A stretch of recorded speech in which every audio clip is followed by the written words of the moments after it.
Assalamualaikum warahmatullahi wabarakatuh. Halo anak-anakku sekalian. Nah, berhubung minggu ini kita masih dalam proses pembelajaran jarak jauh. Nah, kali ini Bapak akan coba menjelaskan materi tentang perkalian dua vektor skalar ya, atau dot product. Nah, ini untuk anak-anakku sekalian, khususnya kelas 10 peminatan. Nah, berhubung kita masih dikhawatirkan dengan virus corona yang telah menyebar secara cepat, maka mau tidak mau kegiatan belajar mengajar tetap dijalankan dengan catatan belajar di rumah menggunakan e-learning atau electronic learning berbasis YouTube. Nah, sekarang Bapak akan jelaskan tentang dot product atau perkalian dua vektor skalar. Nah, ini udah Bapak siapkan materinya berbentuk PowerPoint. Oke, kita mulai. Dot product itu nama lainnya adalah inner product. Apa itu dot product? Nah, perkalian titik. Jadi si dot itu adalah titik, produk itu adalah suatu perkalian.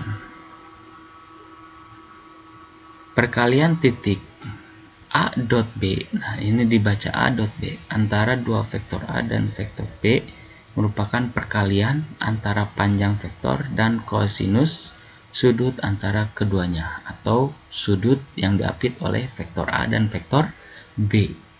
Seperti apa persamaannya? Nah, ini A vektor A dot vektor B itu sama dengan panjang vektor A dikali panjang vektor B dikali cos theta. Nah, ini misalkan satuannya sudutnya adalah sudut theta. Sudut theta di sini tuh tidak konstan ya. Tidak konstan, tidak statis, namun bisa dinamis. Bisa juga alfa, bisa juga beta. Nah, cuma di sini Bapak menuliskan adalah theta. Apa itu theta? Theta adalah sudut yang dibentuk oleh dua vektor A dan vektor B. Nah, jadi si theta ini adalah suatu sudut yang dibentuk oleh vektor A dan vektor B, atau namanya sudut yang selalu diapit oleh vektor A dan vektor B. Oke, lanjut. Contoh Pak, contoh boleh. Contoh, jika vektor A sama dengan A1, A2, A3, maka panjang vektor A dapat ditulis seperti ini. Nah, ini ada garis lurus 2, di dalamnya ada vektor A, yaitu panjang vektor A sama dengan akar A1 kuadrat ditambah A2 kuadrat ditambah A3 kuadrat. Kalian ingat-ingat lagi di subbab sebelumnya, yaitu tentang panjang vektor dan vektor satuan. Nah, itu yang sudah kita bahas di pertemuan sebelumnya. Oke, lanjut next. Nah, contoh lagi. Misalkan dalam bentuk komponen vektor. Artinya komponen itu misalkan gini, bila A sama dengan A1, B1, C1, dan vektor B sama dengan A2, B2, C2. Maka ini A dot B itu sama dengan A1 dikali B1. A1 kali ini A1. Oh, ini kayaknya ini ada yang salah. Ini misalkan vektor A-nya itu adalah A1, A2, A3 ya. Ini B1, B2, B3. Oke. Bapak hapus dulu. Ini kita rubah. Ini adalah A2. Ini adalah A3.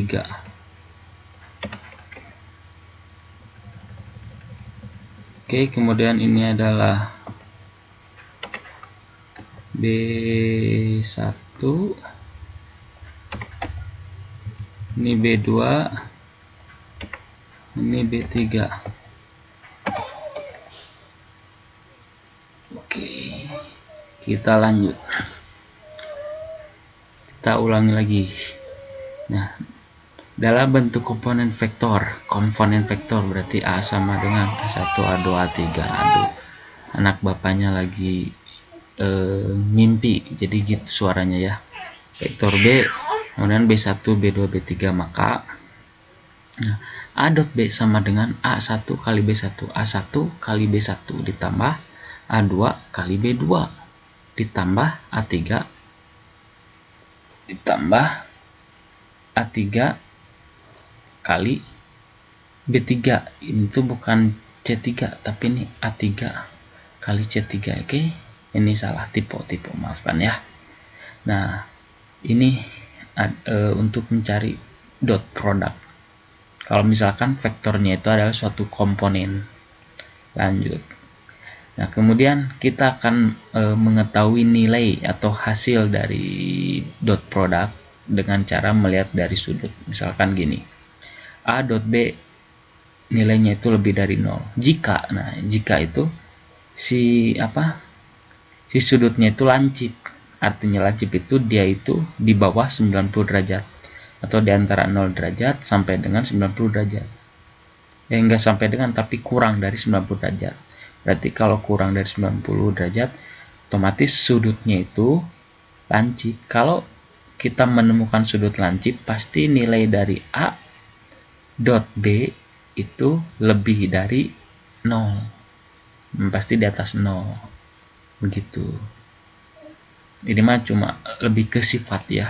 Terus jika A dot B sama dengan 0, maka si sudutnya itu pasti 90 derajat.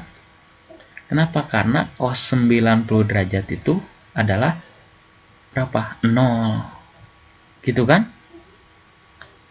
Cos 90 derajat itu adalah 0, maka pasti hasilnya sama dengan 0. Terus yang ketiga pastinya A dot B itu nilainya itu kurang dari 0. Nah, jika D itu sudutnya itu sudut tumpul.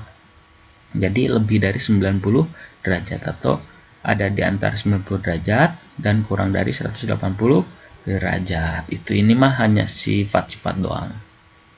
Ya, tapi kalau kalian misalkan gak mau ngafalin ini, kalian ya hitung secara manual, secara rumus yang pertama, yaitu panjang A dikali panjang B dikali cos theta itu ya. Lanjut. Nah, sekarang kita akan mengetahui besar dan arah dalam perkalian dot product. Besar sudut theta dapat dihitung dengan cos theta sama dengan A dot B dibagi panjang A dikali panjang B. Maka hasilnya sama dengan A dot B dibagi, nah, mencari panjang A itu berarti akar A dot A dikali akar B dot B. Nah, sebetulnya mencari besar sudut theta ini awal mulanya itu dari sini. Nah, dari persamaan dot product sendiri. Nah, ini kan A dot B sama dengan panjang A dikali panjang B cos theta. Nah, kalau kita mau mencari cos theta, ini kan cos theta sama dengan, nah si panjang A dan panjang B itu dipindah ke sini. Jadi dia itu membagi, karena si panjang A sama panjang B ini dikali cos, gitu kan? Ketika dia mau dipindah, maka dia kebalikan dari perkalian apa? Pembagian, maka si A dot B dibagi panjang A dikali panjang B. Nah, ini sebetulnya awal mulanya dari sini. Sebetulnya dari satu persamaan ini kita bisa membuat beberapa persamaan yang lainnya. Seperti itu. Itulah matematika. Indahnya belajar matematika. Oke? Oke. Lanjut. Nah, sekarang kita ke sifat-sifat. Misalkan vektor-vektor A, B, C di ruang 2 atau di ruang 3 misalnya. Yang pertama, jika B dot B itu sama dengan panjang B dikuadratkan, atau panjang B sama dengan V dot V dipangkatkan 1/2. Seperti itu ya. Lanjut. Jika vektor U tidak sama dengan 0, vektor V tidak sama dengan 0, dan mengapit sudut theta, maka nih theta lancip. Nah, kayak tadi, sifat-sifat tadi, theta sudutnya lancip, dan nilainya itu jika A dot B pasti lebih dari 0. Kalau sudut lancip, hasil dari perkalian produk atau perkalian produk besar wawainya dot produk, berarti A dot B itu pasti hasilnya lebih dari 0. Tapi kalau tumpul kebalikannya, berarti A dot B itu kurang dari 0 hasilnya. Nah, kalau yang sama dengan berarti tetanya 90 derajat atau siku pasti A dot B-nya sama dengan 0. Hasil kalinya itu, hasil kali titiknya itu adalah pasti sama dengan 0. Terus yang ketiga, ini bersifat komutatif, pertukaran. Vektor A dot B itu akan sama dengan vektor B dot A. Nanti kita buktikan, oke? Nah, terus yang keempat ini bersifat distributif atau penyebaran. Nah, ini A dot B berarti sama dengan A dot B. A dot C sama dengan A dot ditambah A dot C. Ini namanya penyebaran atau distribusi. Yang kelima, jika K adalah skalar, skalar itu adalah suatu bilangan bulat ya. Suatu bilangan bulat. Maka K kali dalam kurung A dot B sama dengan KA dikali B. Nah, kalau ini namanya pengelompokan atau sama dengan A dikali dalam kurung K kali B. Ini adalah pengelompokan atau asosiatif. Nama Jermannya asosiatif. Nah, seperti itu, oke. Nah, kita akan lanjut ke contoh soal. Contoh boleh. Misal vektor A sama dengan 2 min 1 1 dan B sama dengan 1 1 2. Cari panjang A dan panjang B dan menentukan theta sudut antara A dan B. Nah, yang jelas solusinya ini. A dot B itu sama dengan A1 kali B1 ditambah A2 kali B2 ditambah A3 kali B3. Kan ini A1, ini A2, ini A3, ini B1, B2, B3. A1 kali B1, 2 kali 1. Min 1 kali 1. Terus 1 dikali 2 kali 2. 2 kali 1 kan 2. Min 1 kali 1 kan min 1. 2 dikurangi 1, 1. 1 kali 2, 2. Ada 1 di sini tambah 2, 3. Oke, lanjut. Nah, untuk vektor tertentu yang kita miliki nih, untuk mencari panjang vektor A, itu ternyata sama dengan panjang vektor B. Kenapa? Lihat, angkanya sama.